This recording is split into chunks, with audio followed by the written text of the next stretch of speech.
안녕하십니까. 김형식 목사입니다. 오늘 말씀은 아브라함과 사라에게 아들을 주시겠다는 하나님의 구체적인 약속에 대해서 말씀드리겠습니다. 근데 제목을 하나님과 다툰 사라라고 했습니다. 본문 내용 가운데 하나님과 사라가 말다툼이라고 하기에는 좀 이상하지만은 하나님이 사라가 왜 웃느냐 했을 때 사라가 안 웃었습니다. 그러니까 하나님이 아니다, 너가 웃었다 이렇게 하는 그런 장면이 나옵니다. 창세기 18장 9절에서 15절 말씀을 제가 한번 읽어 드리겠습니다. 그들이 아브라함에게 이르되 내 아내 사라가 어디 있느냐? 대답하되 장막에 있나이다. 그가 이르되 내년 이맘때에 내가 반드시 내게로 돌아오리니 내 아내 사라에게 아들이 있으리라 하시니 사라가 그 뒤 장막 문에서 들었더라.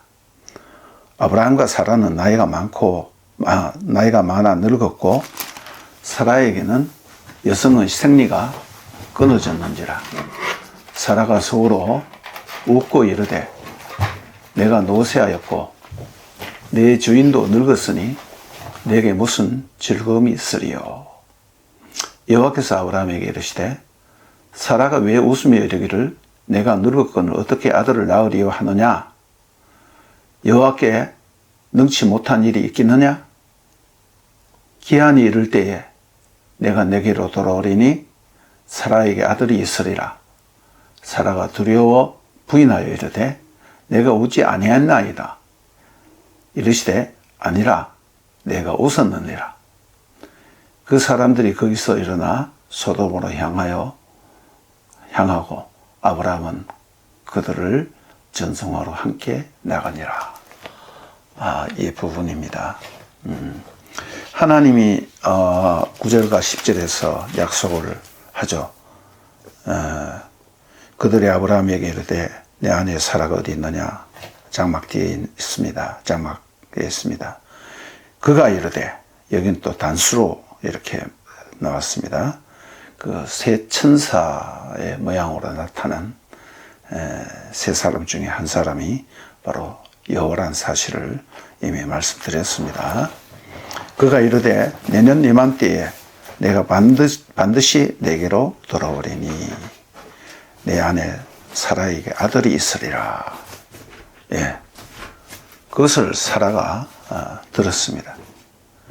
근데 사라는 살짝 믿기 힘들죠.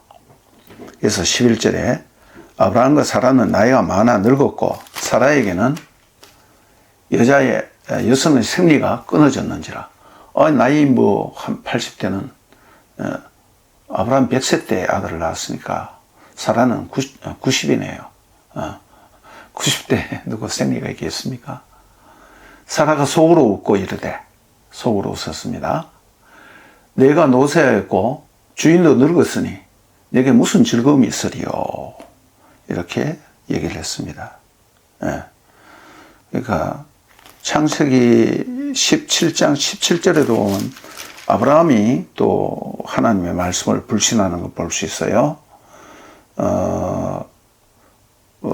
너 아들이, 내 몸에서 난 아들이, 사라가 아들을 낳을 것인데, 이삭이라 하라. 그가 나와 언약을 맺을 것이다. 근데 아브라함이 어떻게 했냐면, 엎드려 웃으며, 17장 17절입니다.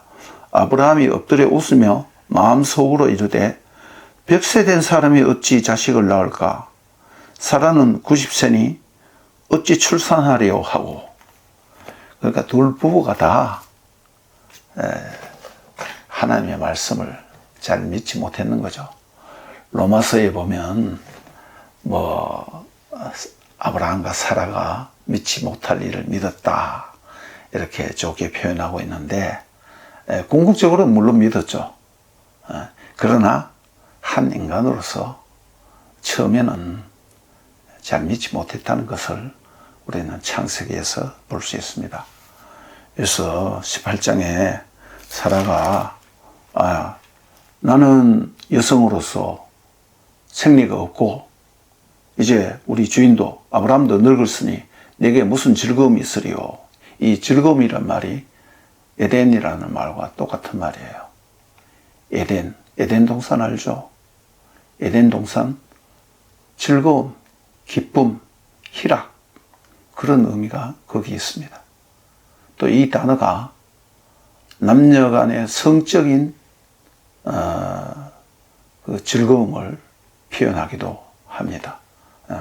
그렇게 표현하는 거예요. 내게 무슨 즐거움이 있으리요. 이제 젊은 사람들처럼 성생활하는 그런 즐거움이 없다는 것입니다. 그때 여호와께서 아브라함에게 사라에게 책망을 하죠. 13절 14절 여호와께서 아브라함에게 이르시되 사라가 왜 웃으며 이르기를 내가 늙었거늘 어떻게 아들을 낳으리요 하느냐. 여호와께 능치 못한 일이 있겠느냐. 기한이 이를 때에 내가 내게로 돌아오리니 사라에게 아들이 있으리라. 예, 하나님은 보지도 않고 사라가 마음속으로 또 입으로 말한 것도 아니에요.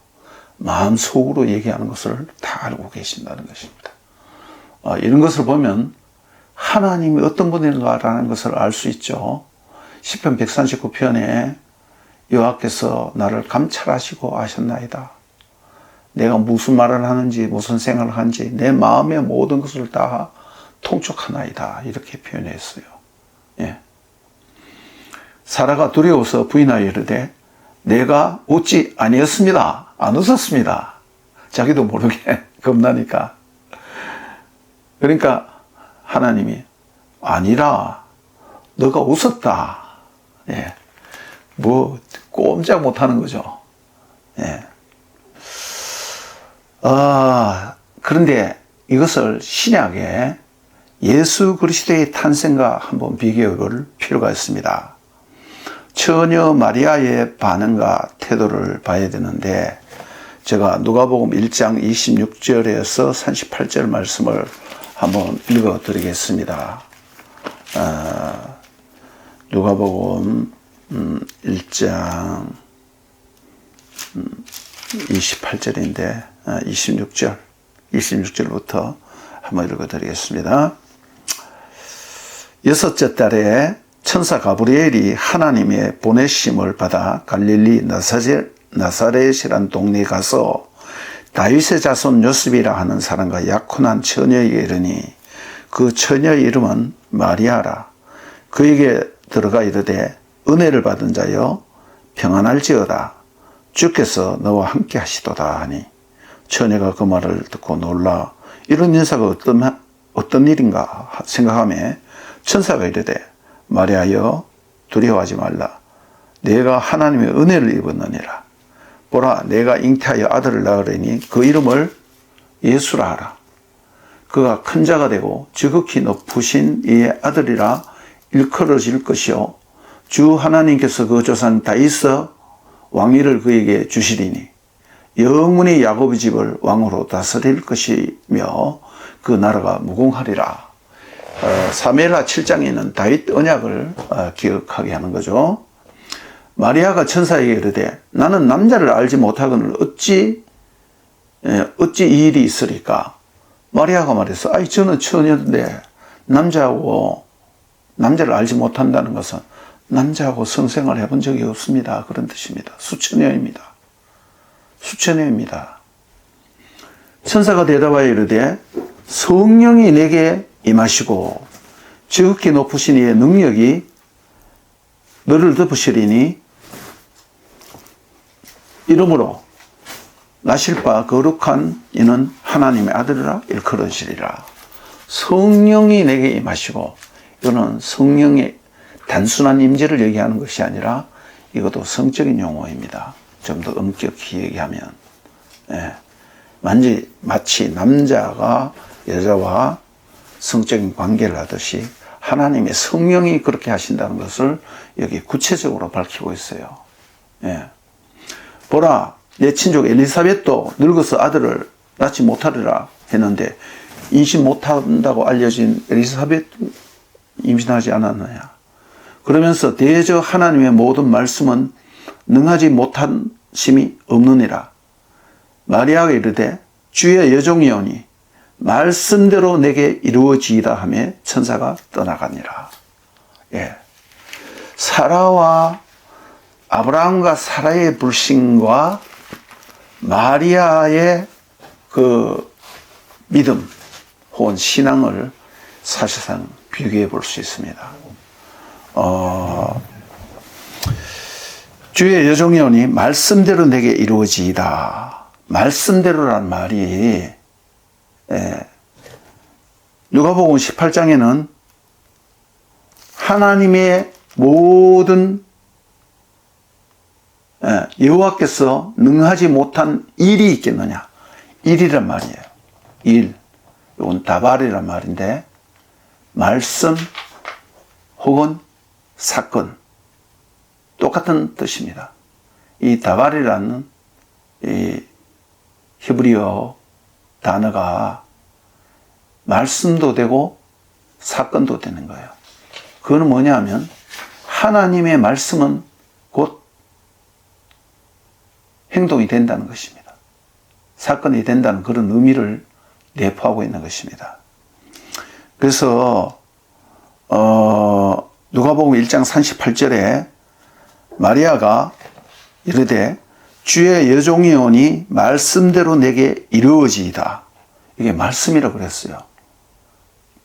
창세기에서는 하나님의 모든 일은 능치 못하는 의미가 없다. 일이라 그랬는데 여기서는 똑같은 단어를 말씀으로 번역을 했습니다. 제가 헬라어를 잘 알지는 못하는데 에이펜데 마리암 이두 해 둘레 큐리우 마리아가 대답하였습니다. 이두 보라 히네 히브리 말로는 히네예요. 이두 보십시오. 어떤 일이 있을 때 그 말에 귀를 기울이게 하기 위해서 하는 그런 용어라고 할 수 있겠습니다. 해둘레 큐리우 저는 주님의 여종입니다. 그런 뜻이에요. 큐리우라는 이 말이 사실상 여호와 아도나이 이것의 그리스 번역입니다. 게노이 토 모이 내게 이루어지이다. 이것이 문법적으로는 희구법이라고 하는데 즉 소원 하나님의 그 말씀이 내게 이루어지기를 원합니다. 이렇게 했다는 것이에요. 카이 토레마 수 하나님의 말씀이 하나님이 말씀하신 그대로 당신이 말씀하신 그대로 내게 이루어지이다. 사라는 어떻게 했어요? 나는 나이가 많아 늙었고 내 남편도 그런데 내가 어떻게 애를 낳아? 불신했죠. 마리아도 물론 처녀니까 나이는 젊어서 그렇게 했지만은 나는 사나이를 알지 못합니다. 남자하고 아무런 관계가 없습니다. 이렇게 말했는데 하나님이 말씀하시니까 주의 말씀대로 내게 이루어지이다. 그리고 그것이 굉장히 소원하고 갈망하는 그런 의토예요. 절대적인 복종과 순종이 여기에 있습니다. 그러니까 우리가 아브라함과 사라가 굉장히 믿음이 좋은 것 같지만은 창세기 17장과 18장에 보면 아브라함도 하나님이 말씀하실 때 처음에는 웃으면서 불신했고 사라도 하나님이 말씀하실 때 웃으면서 불신했어요. 그래서 그 아들 이름이 이삭이에요. 이삭. 웃는다는 그런 뜻이에요. 예. 그 속에는 기뻐서 웃는다는 그런 의미도 있지만은 동시에 내가 이 늙은 몸이 어떻게 애를 낳아? 라는 불신도 거기에 포함되어 있는 것입니다. 그래서 이삭의 이름이 이삭, 웃음이라는 그런 웃는다 그런 뜻입니다. 근데 마리아는, 예수 그리스도의 어머니 처녀 마리아는 얼마나 신앙이 좋은가라는 것을 우리는 여기서 볼 수 있는 거예요. 그래서 제가 잠깐 비교해 봤습니다. 창세기 18장 10절을 약간 짚고 넘어가야 될 문제가 있는데, 그가 이르시되 내년 이맘때에 내가 반드시 내게로 들어오리니 내 아내 사라에게 아들이 있으리라.